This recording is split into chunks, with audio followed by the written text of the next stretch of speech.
Hello future toppers, welcome to a strict initiative of Civilsdaily to ensure consistency in your day-to-day preparation. My name is Santosh Gupta and I will be taking up the prelims questions.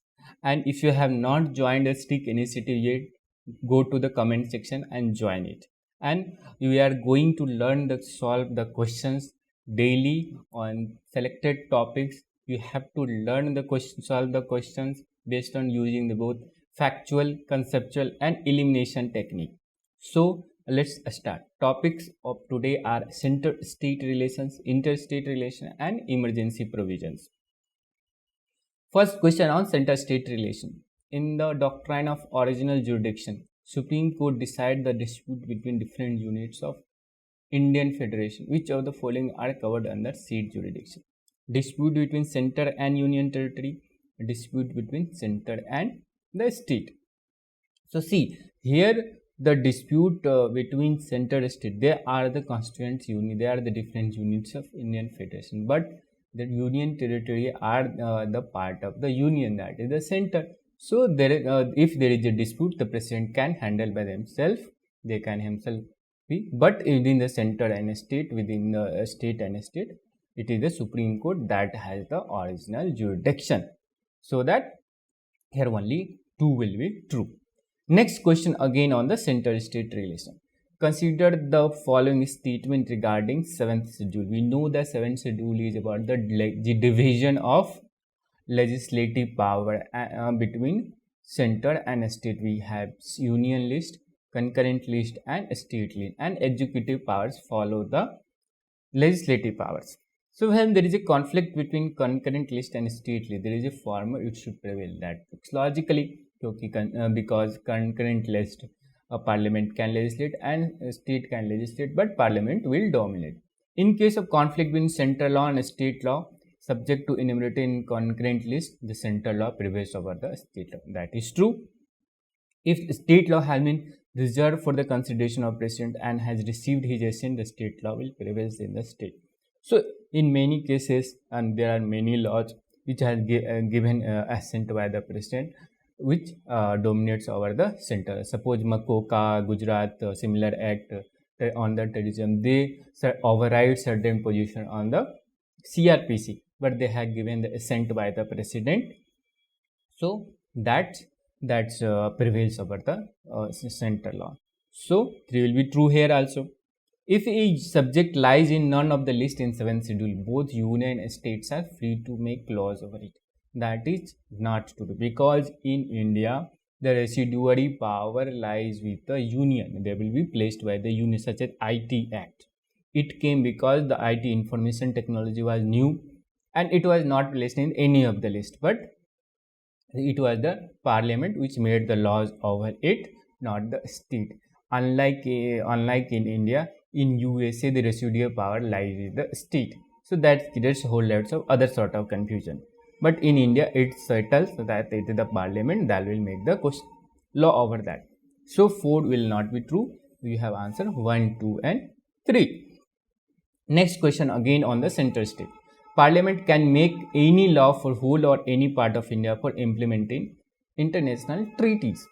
Parliament can make any law, because logically if you start getting consent of the states, you cannot even implement any of the treaties, and center should have free hand in implementing treaties. Even sometimes it affects the rights of states, that should be accommodated. So without the consent of any state, parliament can make any law, such as law over the human rights. So NHRC Act came in this provision itself. Let's understand the other way a center can make law over the states. We have Article 249, when Rajya Sabha empowers the parliament to legislate over any subject. We have 250, where emergency is in the operation, then center can make law over any subject. Then Article 252, when 2 or more states pass a resolution in this regard, then center can make a law. Or 253, when international treaties thus discussed. So apart from that, even when there is a precedent law is in effect, then also center can make law over the state list. So moving on the next question about the zonal council. So they're formed as a recommendation of Sarkaria Commission for better coordination between states. See, Sarkaria Commission was appointed only in 1981, but Zonal Council exists before that. So this cannot be true. Chief Minister occupied the position of Vice Chairperson on rotation. That is true because Home Minister, it is the fact you have to know. Home Minister of India heads the Zonal Council and Vice Chairperson is the Chief Minister on the rotation basis in all 5 or 6 Zonal Councils. So first is not true and 2 because Zonal Council came as a reorganization of State Act in 1956 itself to for better coordination between the units of the Federation. Moving on to next question. Which of the following statement regarding the interstate council? This is another mechanism to handle the interstate dispute. Parliament defines the nature of duties to be performed by the council. And it can deal any controversy whether legal or not. Yes, it is true. Parliament, it can deal with any controversy that available and its function is wide reason. Within Article 263, Interstate Council were formed and it came with the recommendation of Sarkaria Commission and 262. Sarkaria Commission and it is empowered to deal or any constitution which is legal, executive or non-legal in nature. But Parliament leaves it to the council itself to define its role because it is an empowered body. So here your 2 and 3 will be true only, 1 is not correct. Next question is respect to the financial emergency. With reference to financial emergency in India, which of the following statement are correct? Under Article 360, Parliament is empowered to proclaim a financial emergency when financial stability or credit of India or any part of territory is threatened. So read the statement carefully, whether it will be Parliament or President. Even you don't know the exact provisions, it should be normally President because it is President who will have the idea of financial emergency, financial stability and everything. Parliament only will be there to approve it. So statement 1 will not be true.